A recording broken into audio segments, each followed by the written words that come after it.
Hi friends and family members అందరికీ hi అండి. ఈరోజు ఎండుమిర్చి ఎర్రగడ్డలు వేసి రసం ఎలా చేయబోతున్నామో చూద్దాం రండి. ప్రాసెస్ ఇందులో వేసే మసాలా చూడండి. 1 స్పూన్ ధనియాల పొడి, 1/2 స్పూన్ మెంతి పొడి, 2 స్పూన్ జీలకర్ర పొడి అన్నీ రెడీ చేసి పెట్టుకున్నాను. ఇదిగోండి చింతపులుసు ఇది వడగట్టి పెట్టుకున్నాను. ప్రాసెస్ చూద్దాం రండి.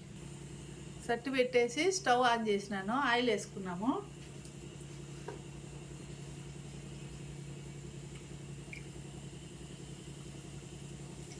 ఆయిల్ వేడెక్కనిద్దాం. ఆయిల్ హీట్ ఎక్కింది. ఆవాలు వేసేద్దాం.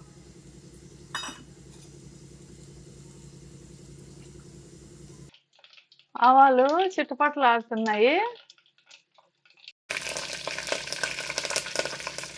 ఇప్పుడు ఎర్రగడ్డలు వేసేద్దాము. కట్ చేసి పెట్టుకున్నాం కదా అవి. ఈ ఎర్రగడ్డలు గోల్డెన్ కలర్ వచ్చేంత వరకు చూడండి. ఎర్రగడ్డలు బాగా గోల్డెన్ కలర్ వేగినాయి. ఇప్పుడు మిరపకాయలు వేసేద్దాము.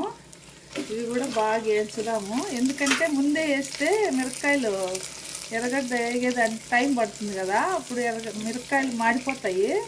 అందుకని ఇప్పుడు వేసినాను. చూడండి మిరపకాయలు బాగా వేగిపోయినాయి. ఇప్పుడు ఈ పొళ్ళు వేసేద్దాము. ఇందాక చూపించినాను కదా మీకు. ఇప్పుడంతా కలిపేసి నీళ్ళు పోసేద్దాము. చింతపులుసు నీళ్ళు ఆల్రెడీ నేను దాన్ని కలిపి ఫిల్టర్ చేసి పెట్టుకున్నాను. నీళ్ళు వేసేద్దాం. ఇప్పుడు ఉప్పు వేసేద్దాము. మళ్ళీ మనం రుచికి చూసుకొని వేసుకోవచ్చు. చూడండి అట్లే సన్నగా కట్ చేసి పెట్టుకుని కొత్తిమీర కూడా వేసేద్దాము. ఇది ఇప్పుడు ఉడకనిద్దాం కొంచెంసేపు. చూడండి రసము ఉడుకుతుంది. చాలా బాగా వచ్చింది టేస్ట్. ఇది ఉడకాలి ఒక 2 మినిట్స్. ఎందుకంటే ఈ మిరపకాయల్లో నుంచి కారం రసంలోకి దిగుతుంది. అంతేనండి. ఎండుమిర్చి ఎర్రగడ్డలు రసం రెడీ అయిపోయింది. స్టవ్ ఆపేద్దాము. చాలా బాగా వచ్చింది. వీడియో నచ్చినట్లయితే సబ్స్క్రైబ్ చేయండి, షేర్ చేయండి, లైక్ చేయండి. ఈ రసం మీకు ఎంతమందికి ఇష్టమో, మీకు కూడా ఇలాంటి రసం చేయడం వచ్చో కామెంట్ చేయండి.